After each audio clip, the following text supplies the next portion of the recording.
Hello les amis, ouais, c'est un vrai plaisir de vous retrouver. Alors je suis à Lobitos, au Pérou, dans un village, un petit village où il n'y a pas grand monde, à part une magnifique plage de surf et une ambiance toute particulière.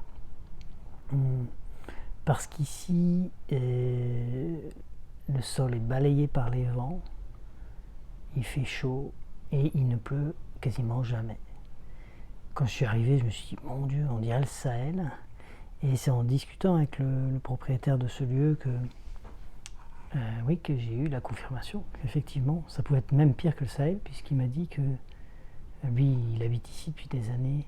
Il m'a dit qu'ils ont eu une phase de 6 ans, moi je crois que c'est ça, 6 ans sans pluie.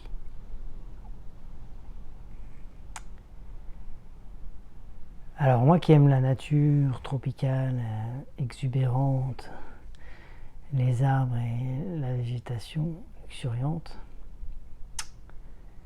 c'est un vrai challenge pour moi d'être ici. C'est ouais, c'est monacal, hein. Et en même temps, voilà, j'ai pris cette décision et ça engendre voilà, des réflexions sur voilà, est-ce que vous n'êtes pas à poser la question, est-ce que vous n'avez pas comment en fait on vit les choses quand on n'est pas à l'endroit qu'on aurait espéré. Vous vous rappelez, je vous avais parlé des attentes. Et bien indirectement, je me demande si je n'ai pas posé des attentes moi aussi, à travers cette expérience que je m'étais imaginé vivre au Pérou par rapport à des discussions que j'ai eues avec des gens. Et j'avoue que j'ai pas préparé comme je pourrais le faire quand il n'y a pas de discussion où je vais vraiment aller chercher par moi-même, vérifier les informations. Et là, je me suis un peu laissé entraîner par des connaissances qui m'ont dit « Ah, va voir là-bas, c'est magnifique ». Et oui, certainement que pour beaucoup de personnes, c'est magnifique, une magnifique plage. Mais pour moi, l'environnement de cette plage est déterminant. Et c'est là où on voit bah voilà, qu'il y a des goûts, des couleurs, que peut vraiment être différent dans sa perception. Alors moi, là où ça vient me titiller, toujours dans cette logique de me dire, mais voilà, on pourrait aller chercher toujours de s'aménager un environnement qui correspond à nos besoins. Les gens qui font de la communication non violente, la CNV, ils aiment beaucoup revenir systématiquement aux besoins. Je trouve cette approche très utile, elle permet de nous reconnecter à notre intériorité, mais elle a aussi des travers. Et notamment le principal travers, c'est que les gens en fait vont s'aménager une vie qui va tourner littéralement autour de leurs besoins. Une sorte de cocon qui correspond exactement à leurs besoins.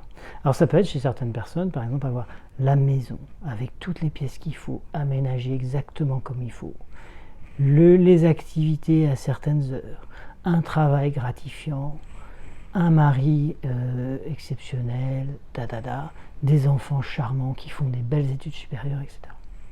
Et donc, focaliser sur ces besoins, aussi sur ce besoin de reconnaissance à travers le travail.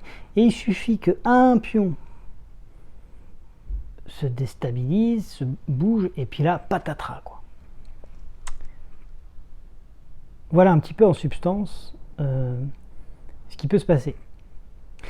Donc, assez trivialement, si on prend l'exemple qui me concerne, ben moi, si je retourne à mon besoin, je vais dire, ah oui, tiens, mon besoin, c'est d'être relié à la nature sauvage, de sentir la connexion à terre-mère, aux arbres, avoir de la richesse, Oui, c'est un vrai besoin. Et je pense que je ne suis pas le seul à l'avoir. Je pense qu'on est nombreux à avoir ce besoin de connexion à la nature. Et en même temps,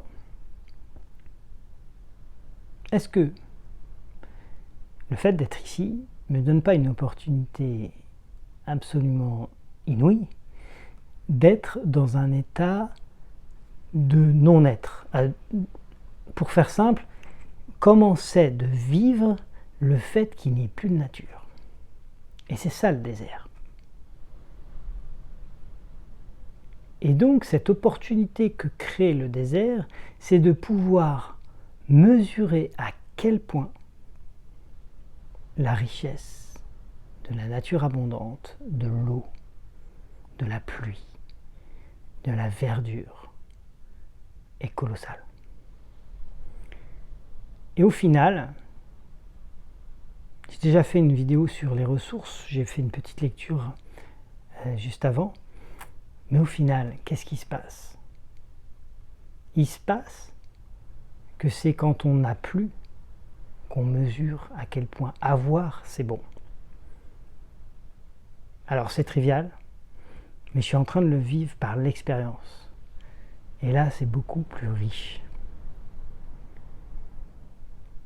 Et je profite de cette opportunité, non pas pour me lamenter, non pas pour me plaindre, mais pour essayer de me dire, tiens, qu'est-ce que ça fait de vivre dans cette condition? Et j'ai vraiment envie de vous dire une chose, c'est que je vais jouer le jeu à fond. C'est venu titiller des intériorités en moi, des choses que je n'avais pas senties depuis de nombreuses années. Et ça m'invite vraiment à explorer profondément ce qui se produit en moi. Voilà ce que fait le désert. Et je pense souvent aux ermites qui partent dans leur montagne, dans leur grotte, pour aller méditer, pour se trouver. Et je mesure à quel point, en fait, ce principe d'aller dans un lieu quasi stérile, en fait, où il n'y a rien, bah, c'est une bénédiction pour nous trouver nous-mêmes. Parce qu'en fait, il n'y a plus de distraction, il n'y a plus de stimulation, il n'y a plus de choses qui nous focalisent, qui nous occupent, qui vont stimuler notre regard, stimuler nos envies, nos créations. Il n'y a plus rien. Et du coup, il reste quoi? Ben, il reste nous. Nous avec nos parts de lumière, nos parts d'ombre. Et moi, ce que je vois surgir ici, beaucoup, c'est mes parts d'ombre. Ouais. Et je suis dans un vrai processus de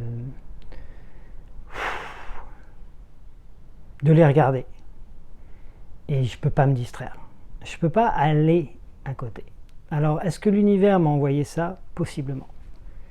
En tous les cas, je ne peux pas, dans ces conditions monacales, dans ce désert qu'est l'Obitos, aller chercher de la stimulation pour ne pas regarder en face ce qui se produit en moi.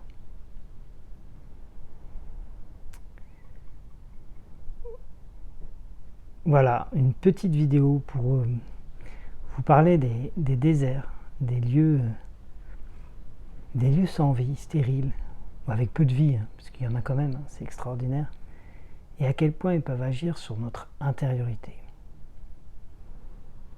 Donc si ça vous donne envie, en tous les cas, si vous avez cette idée d'aller vous connecter au désert, ça peut être mieux si c'est préparé. Moi, je n'étais pas préparé. Je l'ai découvert malgré moi. Bah allez-y, hein, vous verrez, ça remue au niveau de l'intériorité. Voilà, si vous avez aimé cette petite vidéo, bah, n'hésitez pas à me mettre un pouce bleu. Si vous avez des commentaires, des retours, des expériences de désert, partagez-les-moi, ça me fera vraiment plaisir. Et puis ça pourra m'aider, Et puis voilà, si ça vous a plu, que vous pensez que ça peut intéresser des gens, n'hésitez pas à partager dans l'univers cette vidéo. En tous les cas, je vous embrasse très fort, c'est toujours un plaisir. Et je vous souhaite une très très belle présence au monde.